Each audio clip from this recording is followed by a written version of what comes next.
రసం అనగానే మనందరికీ జనరల్గా చింతపండు రసం తెలిసిందే. కానీ ఎప్పుడైనా చింతకాయ రసం ట్రై చేశారా? ఈ సీజన్లో చింతకాయలు దొరికితే అస్సలు మిస్ చేయకండి. ఈ రసం రెసిపీ ఒక్కసారైనా ట్రై చేయాలి.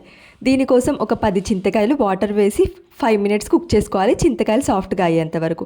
ఇంకా ఫ్లేమ్ ఆఫ్ చేసేసి పూర్తిగా చల్లారనివ్వాలి.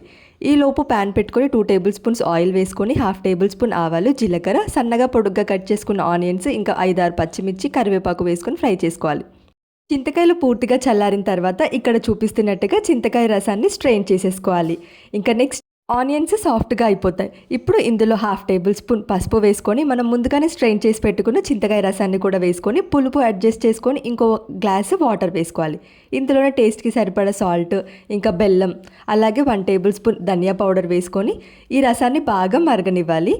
ఇలా ఒక 5 మినిట్స్ ఒక 2 పొంగులు వచ్చేంత వరకు మరగనిచ్చిన తర్వాత ఫైనల్గా కొత్తిమీర వేసుకుంటే మన పుల్ల పుల్లని చింతకాయ రసం రెడీ.